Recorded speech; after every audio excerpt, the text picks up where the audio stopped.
Hi, this is Mordred of Mordred's Monsters. Welcome to this week's installment of the QuerySeries.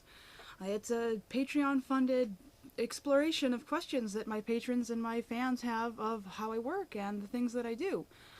This week is kind of a Patron Appreciation Week for Reese Leopard because most of these questions are from him. His questions have been fantastic, and they're exactly the kind of questions that I like to answer. Also, he sent me Pitch Black from Oregon before it was available here, so that's cool too.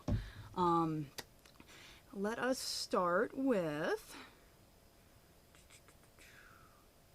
how did you come to choose your current type of paint for airbrushing? Are there advantages and disadvantages to it versus other paints? Well, when I first started out making costumes, everyone said Createx, Createx, Createx. Createx. I used Createx for a lot of years just because that was the thing that everyone else was using, and everyone else, it was just the standard in the industry. And Createx comes in a lot of colors, but it was very difficult for me to get natural colors because a lot of their colors are more vibrant. And I mean, it's just the way that the paint is made. It's kind of designed to be more like shirt airbrushy stuff. It's also designed to be heat set. And if anybody knows anything about fur, the heat and fur don't mix very well. And so a lot of people don't heat set their Createx, which causes it to bleed and causes it to run and causes it to fade. When I finished Nirvana, the tiger, Nirvana was entirely an ivory colored fur, and what I did was I painted on all of the markings, all of the orange and all of the black. And I decided after that that I needed to look for a different kind of paint to use because I just didn't like the way that it felt. I didn't like the way that it looked. It was too vibrant of a color. It was too saturated. So what I went to, on the suggestion of Art Slave, who is awesome, is golden fluid acrylics. And it has instructions on here to mix it 50% with golden airbrush medium, and that is what I use now, exclusively for fur.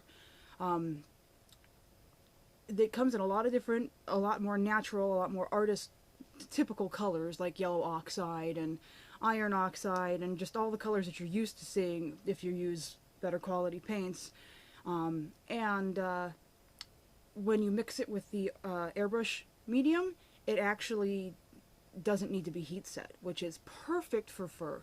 It also has a lot more transparency and a lot more coverage, and that allows you to spray it on a little bit thicker without it getting super clumpy. The Createx paint got really clumpy really quickly. You used to have to stop and brush every couple sprays so that it doesn't get really thick and change the texture very much. With the golden fluid acrylics, I can use a lot more paint in one go and have it still not affect the texture at all. I love golden fluid acrylics. They are my absolute favorite paints. I use them for everything. Kieran was the first suit that I did with the golden fluid acrylics. Find him at a convention, pet him, trust me. He'll like it, and so will you, because his fur is still very, very soft. The texture difference is so minute, it's barely noticeable. And I don't think I could have done his airbrushing rosettes and the series of interconnected spots without golden fluid acrylics. So definitely they're a little bit more pricey, but you get what you pay for, and on a costume of this caliber, it's really silly to skimp on a couple dollars for paints. You get them, one or two at a time, whatever you need. I pick mine up from Dick Blick's. It's a little bit cheaper that way. You can usually find coupons or free shipping or whatever. And that's golden fluid acrylics. Another question that I've gotten from another patron is, how do I paint my eyes to be so vibrant?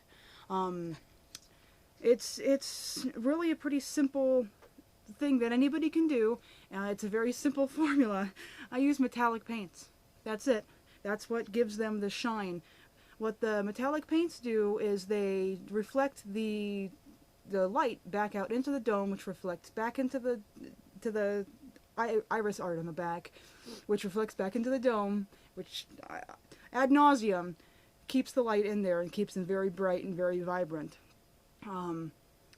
There's a couple different ways you can do the painting. You can paint on a piece of paper. I prefer to paint on scrapbook paper, give it a good coat of sealant,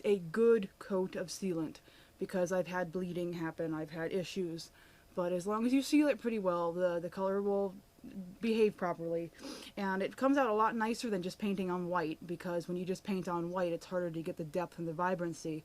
When you can pick a color of paper that it's close to the color that you're trying to get the eyes to, it allows you to very easily get the depth and the color in there. Like these guys right here, they're brown eyes that aren't dead and dull because they are shiny and vibrant and lifelike. When you're using the metallic paints, it's very important to use an opaque black so that the translucency doesn't shine the metallics through the pupil, because that doesn't look very good. There is another way that you can also paint the eyes that I've started doing recently. For years and years and years, when I've done them painted on paper, because I'm not very good with a paintbrush, go figure. And that allows me to make a bunch of mistakes and just pick the best set and use those two, instead of trying to paint it on the back of the dome and mess it up and then ruin domes, and that's expensive. It's a lot cheaper just to replace the paper and make a million mistakes, which I always do. I get maybe 1 out of 10 sets of eyes get painted right. The rest of them go in the trash. But I've been attaching them with E6000, with copious amounts of E6000. The easiest way that I've been doing that is to actually warm up the glue itself. I usually just set the closed container in front of a heater or in some hot water, just so that the glue itself rises in temperature. It makes it a little bit less viscous, more runny, more fluid. That allows you to get bubbles out easier. It also keeps bubbles from going into it easier, and that allows you to get the really, really crystal clear attachment there that doesn't allow for any bubbles shining through. What the bubbles do, and why you can't just stick them behind there without attaching them chemically to the dome, is it's air deflection. You can't see the art all the way through once it gets past a certain angle, because the light is reflecting off the air trapped inside of there instead of off the art itself. So I've been having some problems recently within the past year or so with E6000 still creating bubbles. I think they changed the formula. When I started having issues, I noticed a lot of other makers talking about also having issues. They also changed the art on the outside of the glue bottle, and I think that that was the indicator that the formula changed. I'm not very happy about it. I'm still looking for a good workaround. But that was also in Seattle, and it might be different here in Texas with different humidity. So just going to have to try to figure out a good solution. When I do the gluing from the paper to the dome, I put the glue on the side of the paper first and then press the dome into it. That usually keeps a few more bubbles out than putting it on the dome and then trying to press it on the paper. I've tried it a lot of different ways. You can either use so much glue that you can press down and leave kind of a thick layer of glue in between, and that allows you to push out more to get the bubbles out than if you just use just a small amount. I've also tried doing that and then putting a book or something on top to try to create pressure.